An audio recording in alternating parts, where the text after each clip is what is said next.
Iran पर आरोप लगता आया है कि वो यूक्रेन युद्ध में रूस को मिसाइल और अन्य हथियार दे रहा है। यूक्रेन और गाजा युद्ध के बाद ईरान ने रूस और चीन के साथ मिलकर एक अलग एक्सिस ऑफ स्टेट बनाया है, लेकिन उसको इस एक्सिस का भारी नुकसान उठाना पड़ सकता है। इसकी शुरुआत ब्रिटेन ने कर दी है। ब्रिटिश सरकार ने ईरान के ऊपर नए प्रतिबंध लगाए हैं। ब्रिटेन के विदेश कार्यालय ने कहा है कि वो ईरान की राष्ट्रीय एयरलाइन और उसकी सरकारी स्वामित्व वाली शिपिंग कंपनी की संपत्ति को फ्रीज कर देगा, जिसने हथियारों को रूस भेजने में मदद की। साथ ही कहा गया है कि वो रूसी मालवाहक जहाज पोर्ट ओला 3 पर भी प्रतिबंध लगाएगा, जिसने ईरान से मिसाइलें पहुंचाई थी।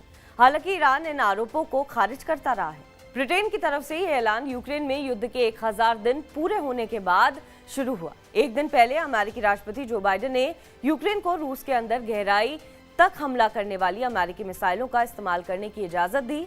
विदेश सचिव डेविड लेमी ने संयुक्त राष्ट्र सुरक्षा परिषद यानी यूएनएससी में प्रतिबंधों का ऐलान करने से पहले एक बयान में कहा कि ईरान की ओर से वैश्विक सुरक्षा को कमजोर करने की कोशिश खतरनाक और अस्वीकार्य है। हम ये जानते हैं कि ईरान से रूस को बैलिस्टिक मिसाइलों के किसी भी हस्तांतरण को महत्वपूर्ण प्रतिक्रिया का सामना करना पड़ेगा।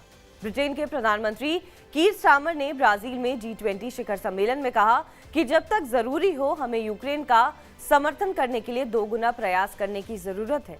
उन्होंने विश्व नेताओं से यूक्रेन की मदद करने की अपील की है। यूके के विदेश कार्यालय ने कहा है कि संपत्ति फ्रीज करने से ईरान एयर की यूनाइटेड किंगडम से सीधी सेवाएं संचालित करते ही क्षमता सीमित हो जाएगी। ये कार्रवाई ईरान और रूस के खिलाफ प्रतिबंधों के पिछले दौर के बाद की गई है, जिसका ऐलान सितंबर में जर्मनी और फ्रांस के साथ किया गया था।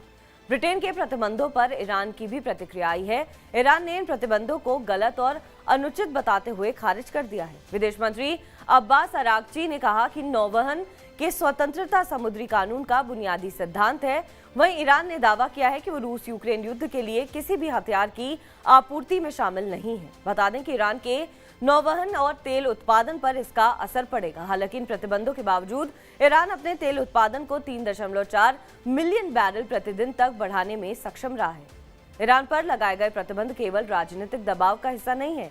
ये कदम रूस यूक्रेन युद्ध और वैश्विक स्थिरता को प्रभावित करने वाली गतिविधियों को रोकने के लिए उठाए गए हैं। जानकारों का मानना है कि ईरान को इससे खासा नुकसान होने वाला है। बहरहाल इस खबर पर आपका क्या कुछ कहना है, हमें कमेंट करके जरूर बताएं। बाकी देश विदेश की तमाम बड़ी खबरों के लिए आप देखते रहें TV9 डिजिटल।